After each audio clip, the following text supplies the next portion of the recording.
मध्य प्रदेश के पूर्व मुख्यमंत्री दिग्विजय सिंह जी इस समय अपने उम्र के आखिरी पड़ाव पर हैं और इस उम्र में दिमाग में फितूरी चलना वाजिब होता है। दिग्विजय सिंह ने एक बयान दिया कि इस देश में शासकीय कार्यालयों में मुसलमानों की बहुत कमी है और इसके लिए अनुसूचित जाति और जनजाति वर्ग का जो आरक्षण है वो दोषी है। मैं उनसे आज आपके माध्यम से पूछना चाहता हूं कि 70 साल में जो अनुसूचित जाति और अनुसूचित जनजाति का कोटा जो बाबा साहब अम्बेडकर ने तय किया था, उस कोटे का क्या हुआ? आज किसी भी मंत्रालय में सेक्रेटरीट से लेकर नीचे तक देख लें, आज भी बैकलॉग पड़े हुए हैं और अनुसूचित जातियों को 70 साल तक कोई आरक्षण नहीं दिया गया। कांग्रेस ने सिर्फ मतदान के लिए उनके वोट का इस्तेमाल किया। यह काम अनुसूचित जाति अनुसूचित जनजाति के साथ तो किया ही, कांग्रेस ने मुसलमानों के साथ भी यही काम किया। उनके मतों का उपयोग किया, लेकिन उनका कभी शिक्षा की तरफ उनका ध्यान नहीं दिया गया, उनका मानसिक विकास की तरफ ध्यान नहीं दिया गया, आर्थिक विकास की तरफ ध्यान नहीं दिया गया। लेकिन 2014 में जब मोदी जी की सरकार बनती है तो हमने सबका साथ सबका विकास सबके विश्वास के साथ हम सब लोग आगे बढ़े और उन्होंने उस काम को अंजाम दिया जो 70 साल तक मुसलमान भाइयों के साथ नहीं हुआ था। आज आप सबके माध्यम से मैं एक विषय रखना चाहता हूं कि हमारे प्रदेश के सम्मानीय अध्यक्ष आदरणीय विष्णुदत्त शर्मा जी, सांसद खजुराहो, उनके बारे में जो अपशब्द कहे गए ये हमारी संस्कृति में नहीं है।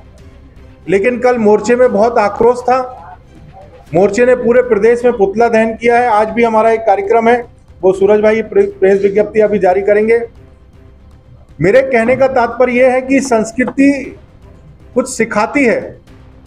आज मैं आपके सामने उनके लिए कुछ अपमानजनक बातें बोल सकता हूं, कल मैं गुस्से में था, मैंने बहुत कुछ बोला है, लेकिन मुझे बाद में लगा कि यार ये एक वरिष्ठ नेता के नाते नहीं बोलना चाहिए।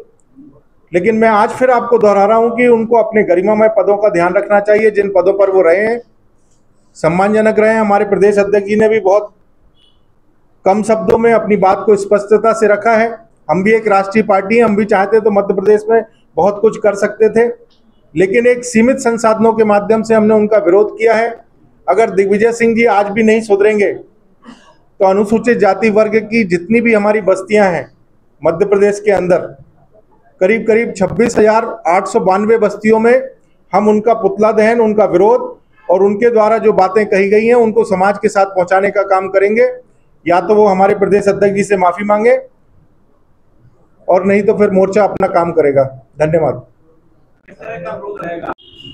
भाजपा अनुसूचित जनजाति के प्रदेश अध्यक्ष कैलाश जाटव जी ने आज प्रेस वार्ता कर बताया कि दिग्विजय सिंह लगातार गलत बयानबाजी कर रहे हैं और अनुसूचित जाति का अपमान कर रहे हैं।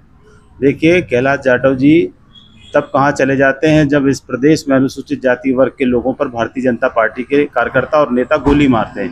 आप लोगों ने देखा होगा कि सिंगरौली के चितरंगी में किस तरीके से भारतीय जनता पार्टी के पदाधिकारी ने अपना शौक पूरा करने के लिए एक दलित भाई के ऊपर गोली मार दी, उसकी हत्या हो गई।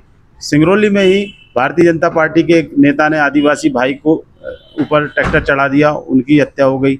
और मध्य प्रदेश के छतरपुर में किस तरीके से एक हमारे दलित भाई के कपड़े उतार के मारा गया। और हमारे मोदी जी कहते हैं कि आज़ादी का अमृत काल चल रहा है और जो दलित प्रतिनिधि इस प्रदेश के हैं, चाहे महिला हो चाहे पुरुष हो, उनको झंडा वंदन करने से रोका जाता है। और प्रदेश में महिलाएं कितनी असुरक्षित हैं, दलित महिलाओं के साथ क्या शोषण उत्पीड़न हो रहा है इस प्रदेश में और देश में सबको पता है। तो मैं कैलाश जाटव जी से आपके माध्यम से यही कहूँगा कि कैलाश जाटव जी, जब कहीं दलित उत्पीड़न हो तो आप कहाँ चले जाते हैं? आपकी सरकार है, आरक्षण आज खतरे में है।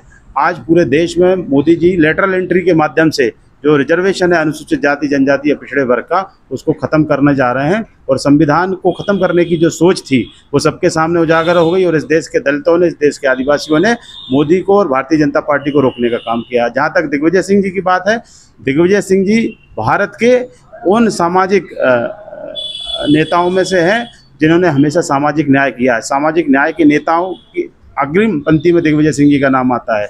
जो बाबा साहब अम्बेडकर ने संविधान में दलितों के लिए, आदिवासियों के लिए आगे बढ़ने के लिए जो अवसर दिए हैं, अक्षर से पालन करने का काम दिग्विजय सिंह जी ने किया। जब बैकलॉग इस मध्य प्रदेश के भरे नहीं गए थे तो दिग्विजय सिंह जी ने विशेष भर्ती अभियान निकालकर बैकलॉग भरने का काम किया था। दलितों को, आदिवासियों को उनके जीवन में आगे बढ़ने के लिए, उनकी रोजी रोटी के लिए जो आवंटित जमीन भूमि आवंटित की थी, उन आज पूरी जमीनों पर भारतीय जनता पार्टी के नेताओं के कब्जे हैं। तो दिग्विजय सिंह जी ने तो इस वर्ग को बढ़ाने के लिए हमेशा प्रयत्न किए, हमेशा उनसे जितना हो सका उससे आगे जाकर दिग्विजय सिंह जी ने मौका की उन्हें दिया और अवसर दिए हैं।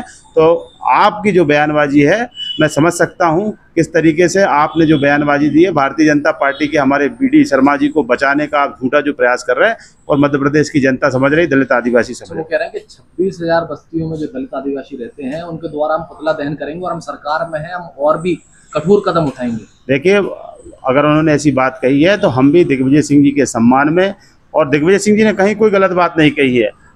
बीडी शर्मा जी ने जो उनके ऊपर आक्षेप लगाए कि वो उनके आतंकवादियों से संबंध है, तो मैं दिग्विजय सिंह जी के जो वक्तव्य है उनको समर्थन करते हुए कहता हूं कि आपकी सरकार तो केंद्र में भी है, आपकी सरकार तो प्रदेश में भी है, आपकी सरकार तो नगर निगम में भी है।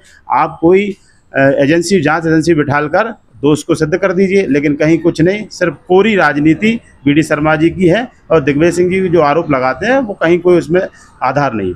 क्या आप भी झुग्गी झोपड़ियों तक पहुंचेंगे अपने भाई लोग? हमारे कार्यकर्ता मध्य प्रदेश में, हमारे अनुसूचित जाति विभाग के कार्यकर्ता हूं, कांग्रेस के कार्यकर्ता हूं, अगर भारतीय जनता पार्टी का ऐसा प्रयत्न है तो दिग्विजय सिंह के सम्मान में पूरा अनुसूचित जाति विभाग खड़ा है।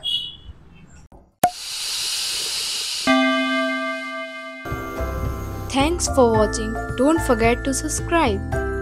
ताज़ा खबरों के लिए देखते रहिए बेफिक्र दुनिया।